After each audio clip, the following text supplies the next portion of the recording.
Lep pozdrav vsem Facebook prijateljem oziroma prijateljem knjige obrazov, če uporabim slovensko besedo. Vprašanja dežujejo in najbolje, da kar preidemo na odgovore. Peter je aktualen, sprašuje, kako je bilo včeraj na naši prireditvi na Brdu pri Kranju, kjer smo imeli prvo začetno volilno konvencijo. In sprašuje, ali bodo podobne prireditve tudi drugje po Sloveniji. Odgovor je da. Prireditev bo še 8 za vsako volilno enoto z različnimi programi, lokalnimi, kulturnimi izvajalci, predstavitvijo kandidatov, tudi mnogo zabave, tako da vsi vabljeni. Na naši spletni strani pa je objavljen natančen razpored. Marija nadalje sprašuje, kaj je v našem programu 10+100 pripravljeno za zaposlovanje za tiste brezposelne, ki so sposobni in bi radi delali, pa ne morejo do dela. Vprašanje delovnih mest je ključno vprašanje oziroma osrednje vprašanje našega programa 10+100.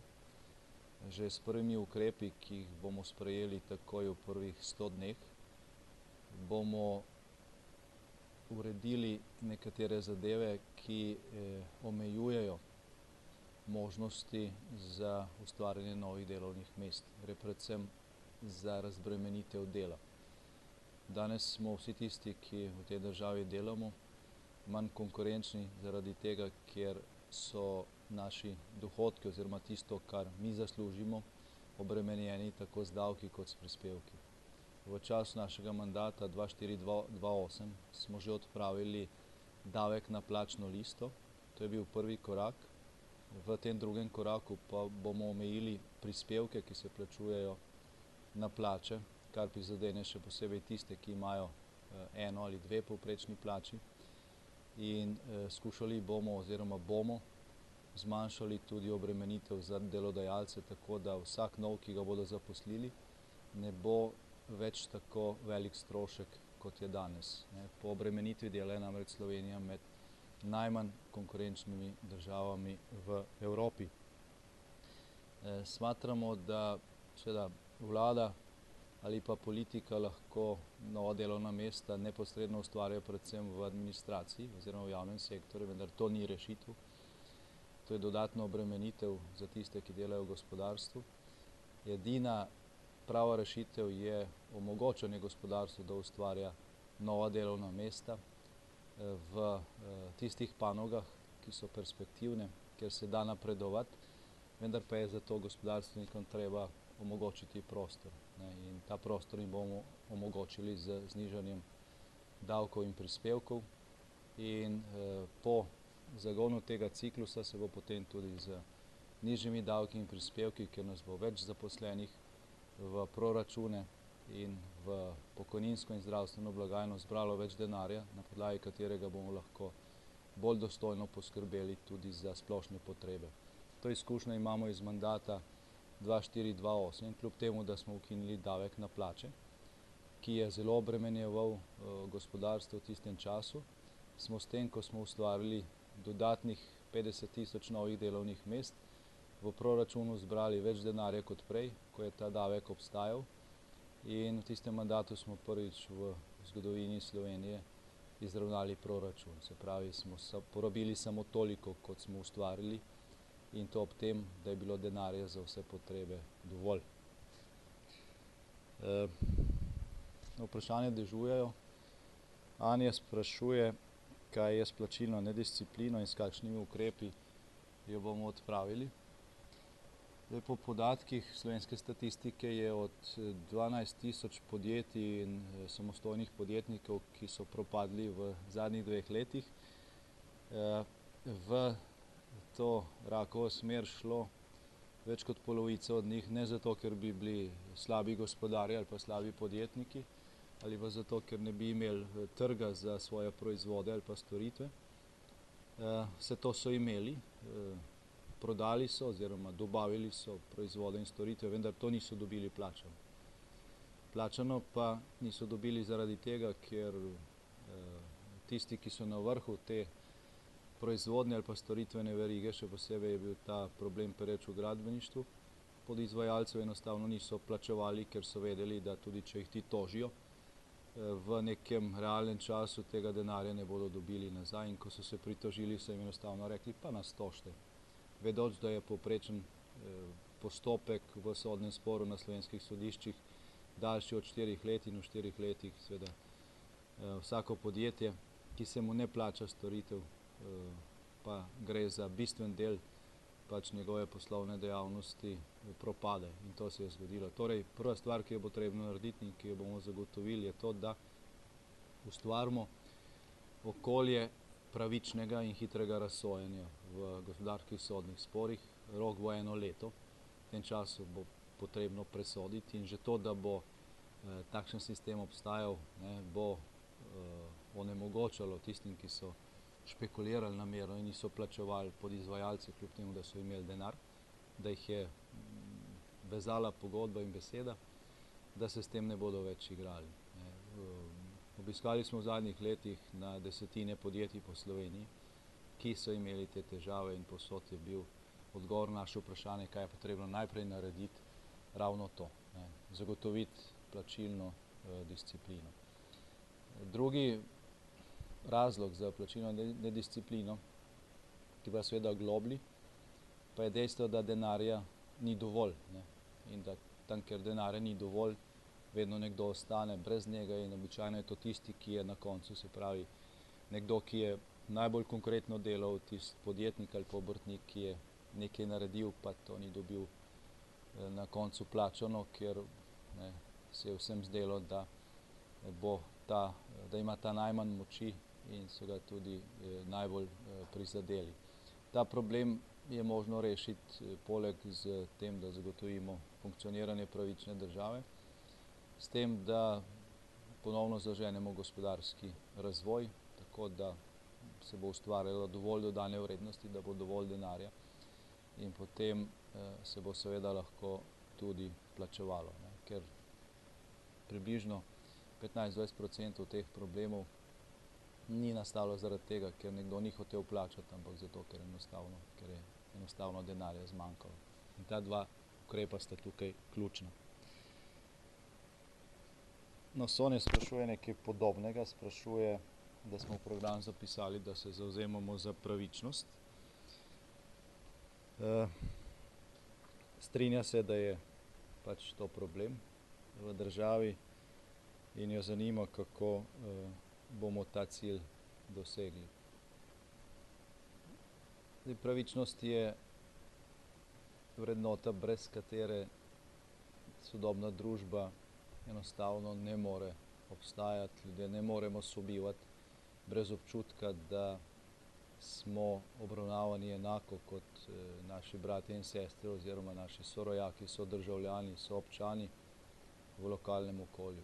Če tega občutka ni, pade motivacija za delo, ljudje začnejo razlagati naokrog, zakaj bi jaz bil pošten, če drugi niso, zakaj bi bil samo jaz tisti, ki izpolnjujem in spoštujem zakone in pravila, drugim pa to ni treba, zakaj bi samo jaz pošteno delal, nekdo v soseščini pa pri 19 letih vozi najboljši avto, nič ne dela, pa ima kljub temu velike dohodke. To ustvarja ozračje, ki ga na žalost v veliki meri danes v Sloveniji živimo, in ki ne motivira večino ljudi, da bi več naredili, da bi se vprašali, kaj pa lahko jaz prispevam za to, da bo bolje. Kako nasloviti ta problem, kaj mi pravimo v našem programu, da so rešitve za to. Prvič, treba je zagotoviti, da bo tista veja oblasti, ki na koncu presoja, kaj je prav in kaj je narobe, in to so neodvisna sodišča, delovala v realnem času. Danes je po raziskavi Centra za raziskavo javnega mnenja, Politbarometer, samo 13% ljudi v Sloveniji zadovoljnih z delom sodišč. Sodišča imajo enega najnižjih ugledov med vsemi institucijami, kar je velik problem. Ni tak problem, da ljudje ne zaupajo politikom, ki se jih menja lahko vsake 4 leta na volitvah ali še bolj pogosto. Ni tak problem, da se ne zaupa nekim institucijam civilne družbe, ki nimajo velikega vpliva na življenje. Velik problem pa je, če se ne zaupa tistemu, nad katerim ni nikakršne druge oblasti, nikakršnega nadzora, oziroma nad katerim je samo še modro nebo. In to je sodstvo. Sodstvo je tisto, ki na koncu na eni ali na drugi stopnji odloča, kdo je kriv in kdo je nedolžen, kdo ima prav in kdo nima prav, kdo mora plačati kazen, komu to ni treba. In zaradi tega je pač potrebno, in to bomo storili, zagotoviti, da se v sodstvu stvari obravnavajo nepristransko in učinkovito. Za težja kazniva dejanja bo določen enoletni rok, v katerem mora biti presojeno. Sodišču ne more nihče ukazati, kako naj presodi. Nima pa sodna veja oblasti pravice, da presoja samo o tem, ali bo sodila ali ne bo sodila. Zato so plačani. In vzpostavili bomo posebno verigo specializirane policije, sodišča, tožilstva in sodišča, ki se bo ukvarjala prioritetno z najhujšimi oblikami gospodarskega kriminala in kjer bo rok za presojo do pravnomočne sodbe 1 leto. 6 mesecev za prvo stopnjo in ostali čas za pritožbe, za obravnavo pritožb in za presojo na stopnji do pravnomočnosti. Že s postavitvijo tega sistema bomo dosegli preventivne učinke in tudi glavni korak na poti k cilju bolj pravične družbe. Seveda pa je to samo en vidik. Bolj pravično družbo oziroma pravičnost v družbi moramo v skladu s tem, kar smo mi zapisali v program, in to bomo storili, dosegati predvsem s tem, da država zagotavlja enake izhodiščne možnosti ljudem. Tako da ni odvisno od tega, ali si rojen v Ljubljani ali na Kozjanskem, ali si rojen v bogati ali v revni družini. To, kakšno izobrazbo boš dosegel v življenju, koliko te, bom rekel, najbolj dragocene popotnice bo nekdo dobil za to, da bo živel bolje ali slabše, in da ni odvisno od zunanjih okoliščin, kakšne bodo socialne razlike. Državo imamo zato, da zagotavlja enake izhodiščne možnosti, da vsakemu mlademu človeku omogoči, da doseže tisto stopnjo izobrazbe, ki jo je sposoben doseči, in da je potem od njega samega odvisno, ali bo bolje delal, ali se bo bolj trudil, ali bo nadalje študiral, da je od njega samega odvisno, koliko bo vlagal vase in v okolje, in na ta način seveda tudi bolje poskrbel zase. Socialne razlike, ki nastajajo na podlagi tega, da nekdo več vloži vase, ima pa enake pogoje kot drugi, ki nastaja na podlagi tega, da nekdo bolje gospodari, ki nastane na podlagi tega, da nekdo bolje dela, da se trudi, da sam gradi svojo hišo in tako dalje, so upravičene.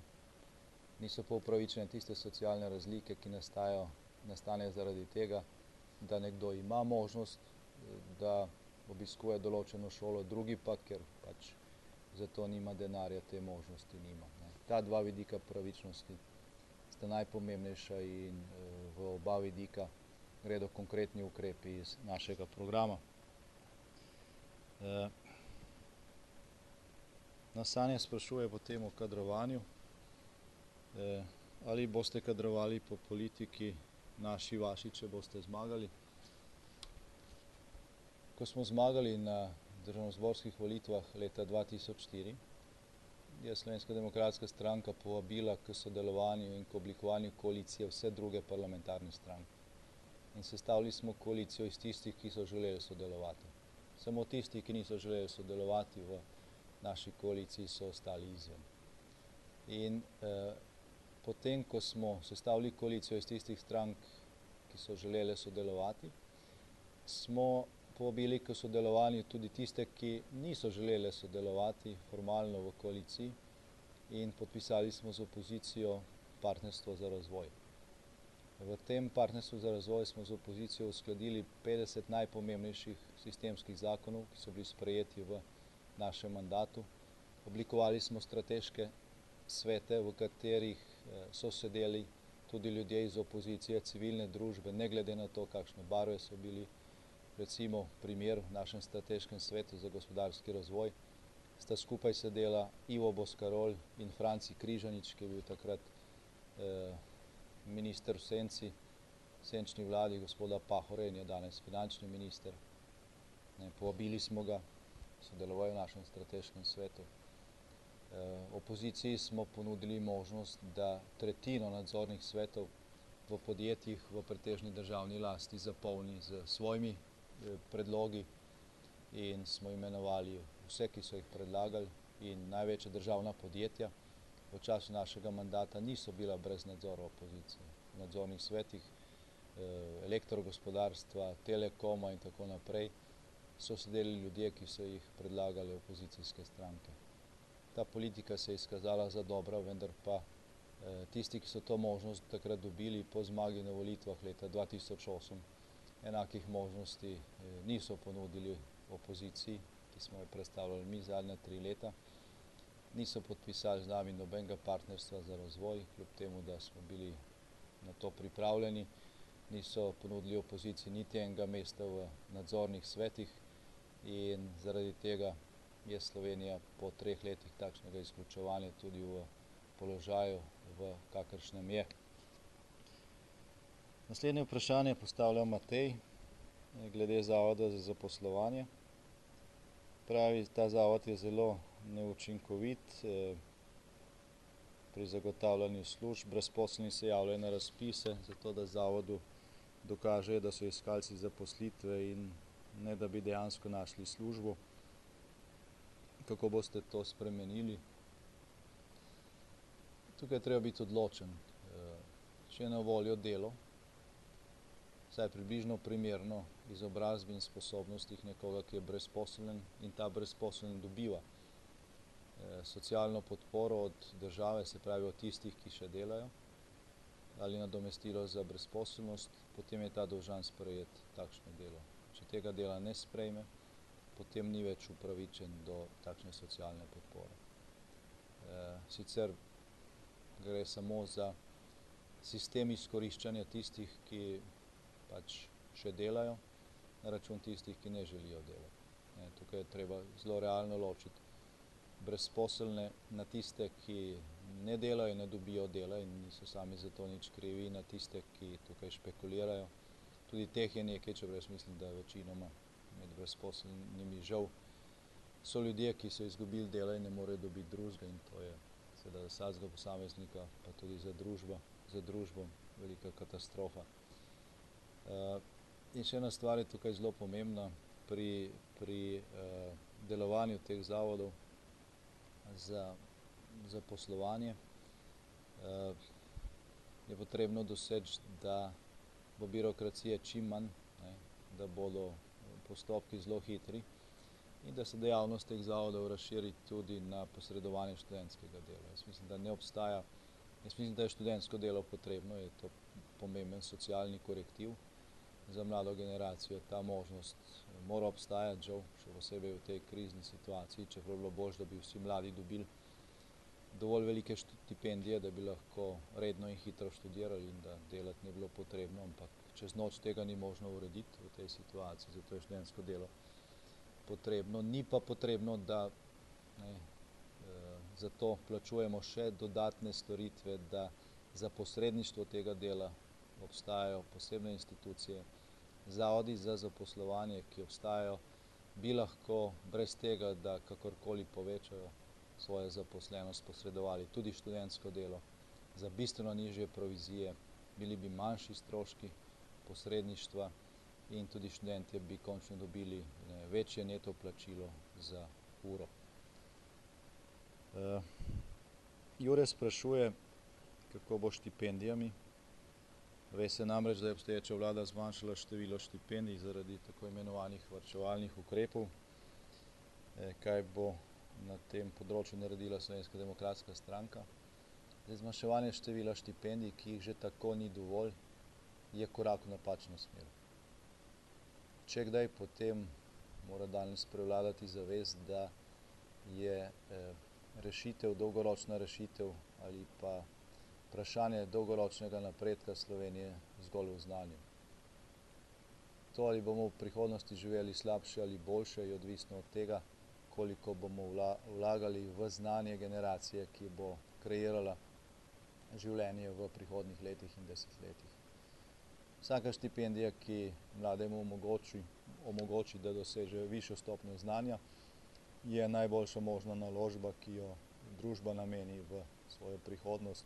Zato je treba število štipendij povečevati v skladu z možnostmi in mora biti to področje ali pa tisti del proračuna, v katerega se omejevalno poseže najkasneje. Bogdan nas sprašuje, s kakšnimi ukrepi bomo v naši državi povečali samooskrbo s hrano. Zdaj, hrana je strateška surovina, ne.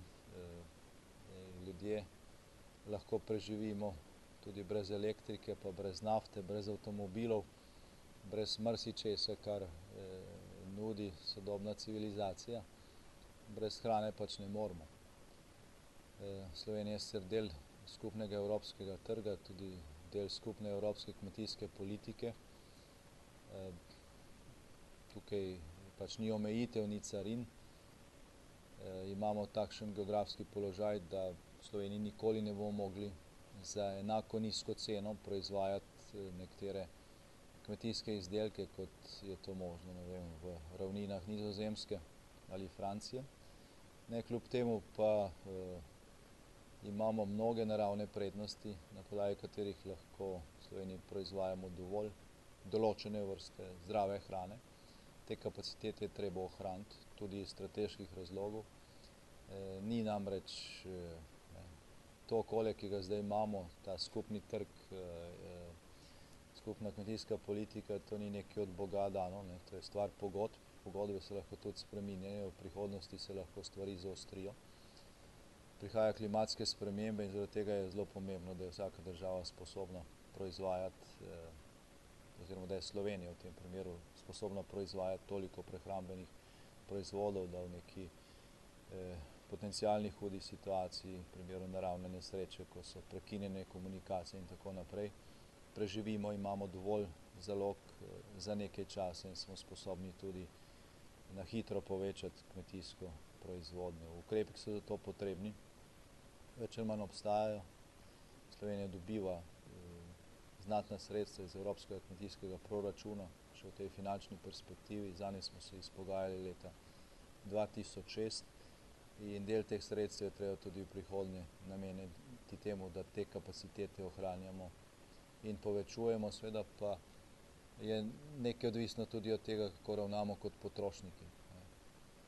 Jaz mislim, da je prav, da v primeru, ko imamo na polici hrano enake kvalitete domačega in tujega izvora, posežemo po domači hrani in tudi na ta način kot posamezniki pripomoremo k temu, da te kapacitete ohranimo.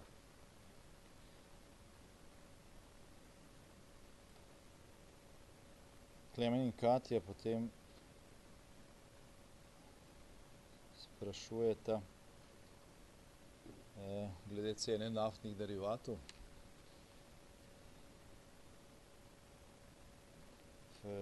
Piše, da je bilo zaslediti v mojih izjavah, da bodo naftni derivati cenejši za najmanj 10% sosednjih držav.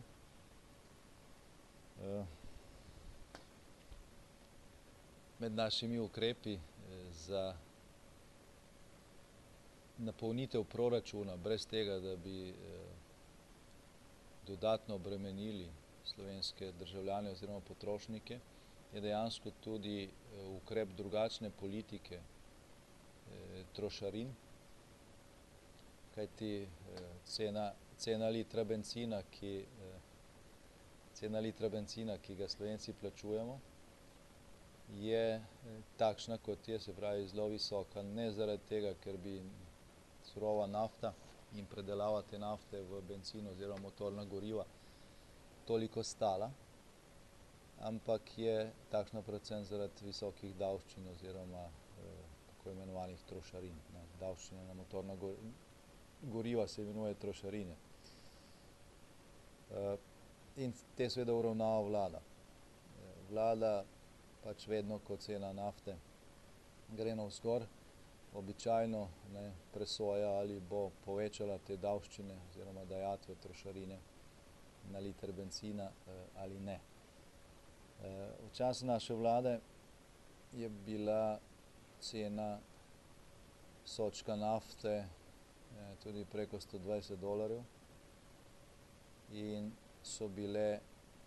je bila cena litra bencina ali dizelskega goriva bistveno nižja, kot je danes, ker smo spustili trošarine na najnižjo možno stopnjo, ki jo še dopušča evropska direktiva. V času vlade zadnjih 3 let so se te dajatve povečale, mislim, da za 70 ali 80 odstotnih točk, in kljub temu, da je cena sodčka nafte na svetovnih trgih bistveno nižja, kot je bila pred 3 ali 4 leti, Slovenci plačujemo bistveno več. In da bo stvar še slabša, je cena litra motornega goriva v Sloveniji višja od cene tega goriva v večini sosednjih držav, kar seveda pomeni, da ves tranzit, in tega je ogromno, ker je Slovenija tranzitna država, napolni svoje tanke za gorivo, preden gre v Slovenijo ali pa takoj, ko izstopi iz Slovenije, izpuhi ostanejo pri nas in onesnažen zrak, v državne blagajne pa se ne nateče nič od teh trošarin. Zaradi tega je seveda pametno, da je cena bencina oziroma motornega goriva v Sloveniji vsaj simbolično nižja od cen v sosednjih državah, tako da bodo tudi tisti, ki samo prečkajo Slovenijo, in še posebej tovornega prometa je tukaj ogromno, polnili rezervoarje pri nas in s tem polnili tudi naš državni proračun. Z nižjo ceno bencina oziroma z manjšimi trošarinami bomo tako zaradi tega, ker bo prodanega več goriva, dobili bistveno več v državni proračun. Mi smo tak ukrep predlagali že v zadnjih 3 letih nekajkrat, vendar vlada za to ni imela posluha. Ga bomo pa uveljavili takoj, ko bo to možno po volitvah. No, naš čas se izteka, vidim, da so vprašanja deževala zelo intenzivno. Hvala vsem. Še zadnje vprašanje, ki ga postavlja Rok. Citira Primoža Kozmosa, ki je pozdravil našo volilno konvencijo včeraj na Brdu. Dejal je naslednje: imam tremo kot pred olimpijskim finalom, kar je dober znak, ker sem takrat zmagal. In seveda vprašanje je, če imam tudi jaz tremo pred 4.12. Težko bi govorili o tremi, lahko pa rečemo o tem, da smo na te predčasne volitve, ki ne bodo volitve kot vsake druge, zelo dobro pripravljeni, in da sem jaz prepričan, da je Slovenska demokratska stranka v tem času edina politična sila v Sloveniji, ki ima program za čas po 4. decembru, ko bo šlo zares in bo Slovenija pred velikimi preizkušnjami, da je edina politična sila, ki ima ekipe, ki so ta program ustvarjale. Tega nismo dali, tega nismo outsourcali, dali nekomu napisati čez noč, kot mnogi drugi, ali pa odkje prepisali. Sami smo ga delali zadnje 2 leti, vemo kako, in imamo tudi veliko strokovno moč, ki stoji za tem programom. Več 100 vrhunskih slovenskih strokovnjakov je delalo na njem in je pripravljeno pomagati tudi v času po volitvah. In razlika med nami in našo konkurenco je v tem, da imamo mi program, operativo, znanje in izkušnje za čas po volitvah, za tisti čas, ki bo ključen. Številna naša konkurenca pa ima zgolj všečne programe za te volitve. Naredili so javnomnenjske raziskave, spraševali ljudi, kaj radi slišijo, in zdaj jim tisto govorijo. To je dovolj za volilno kampanjo, verjetno tudi za kakšen naiven glas na volitvah, ni pa dovolj za soočanje s težavami, ki Slovenijo čakajo po volitvah, tudi zdaj v tem času. Vsak dan država zapravi 10 milijonov evrov več, kot jih zberemo oziroma ustvarimo in se to bo treba vračati, in če tukaj ne bomo natančno vedeli od prvega dne, kaj in kako, bo cena zelo visoka. In glede na to, da je zdaj pa čas res iztekel, hvala vsem za ta klepet, vabim vas tudi naslednjič. Nekaj vprašanj je ostalo neodgovorjenih, naslednjič bomo začeli z njimi, nihče ne bo izpuščen. Najlepša hvala.